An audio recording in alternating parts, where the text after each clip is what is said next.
Hello and welcome. It's Ruth here at Artful Stampin, and it's another Stampin' Sunday blog hop. So we're focusing on a technique, and I'm here to show you a really cool one with embossing folders. Now for this one you do need the two different types of embossing folder.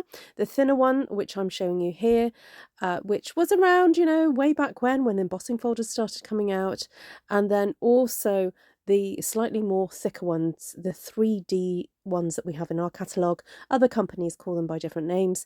Now for this technique, of course, you do need some kind of machine like the cut and emboss machine that we stock, or a Big Shot or something like that.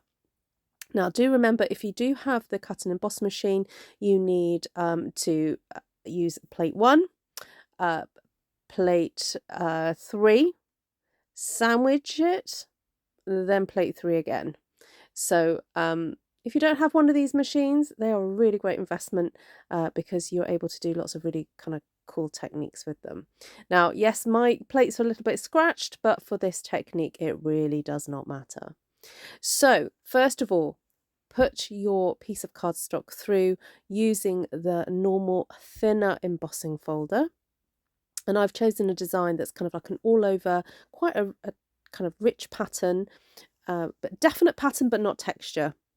And you'll see now why that's important, because then what I do is run it through one of the 3D embossing folders, and the one that's this gorgeous layered, I think it's called Layered Beauty, or anyway, what's it called? Layered Flowers, Florals, there we go, Layered Florals, because it does have the flower sections and it also has some background to it.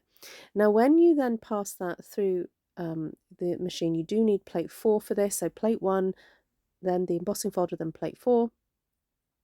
And you will then see that you actually get the impression of both embossing folders. How cool is that? So there we go. Ta-da! That's my technique to show you today.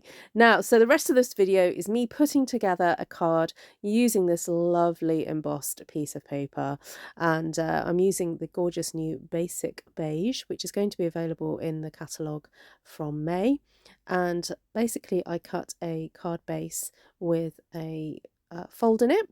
So the folded front section measures approximately 5 centimeters or 5.5 centimeters. As long as it's roughly half the size of your card base, then that's fine. So if you're using a card base that's 4.25 wide, then that middle section needs to be around the 2-inch mark. And then basically you take a piece of that lovely embossed paper and stick one piece on the left hand side on the folded flap area, and then one on the back. Now I'm using the gorgeous Petal Park here because we are going to be saying goodbye to this this season, because it's not in the next annual catalogue, and I do really like it. It's a great one for creating little flowers to decorate a card. And I'm using the outline florals here, and I'm reassembling there because yes, I did a little bit of stamp surgery, you know how I like to do that, and using the coordinating punch. Now the punch is actually staying, so yay, I'm so glad that we've got something to be able to punch out little flowers. And then I went ahead and added a little bit of extra ink using the blending brush, and I think that's the new colour actually, that's the Pretty in Pink colour. And of course the coordinating punch just to punch out those lovely flowers. All right, so then I also cut out some leaves using the bow punch, which is carrying over, and also the ladybird punch, which is not carrying over. I mean, this is public information broadcast as well as me showing you how to make a card. But remember, this is April 2024, so if you're watching this in the future, then some of my comments are going to be a little bit obsolete. So here I'm using, I think it's a little bit of Summer Splash, and I use the leaf from Layering Leaves just to add some stamping to the leaves. Well, they're actually technically wings, but I turn them into leaves, and also a little bit of dottage just to texturize the petals and the flowers and some of those sort of leafy shapes that I have there. And then it's a case of just kind of assembling it on the card, and I think I'm just going to give you a little bit of pretty music while you watch me do that.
So after sticking all the lovely flowers with the dimensionals onto the little nest of leaves that I have there, I then cut or tied a ribbon or tied a bow with the baker's twine and then place those in at several points of the design.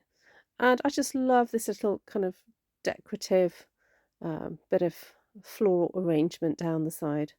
And then, of course, had to add some lovely gems. Now, these ones are the new in colour gems, again available in the catalogue coming in May, and they perfectly coordinate with that lovely petal pink. And then I sort of dabbed a few little green ones around the place. So thank you so much for joining me today, and please do go and check out the link in the description to my blog post so that you can get the links to all the other amazing hoppers on this blog hop today. And hopefully I will see you again very soon. I will also put a list of the products used on my blog. Bye bye for now.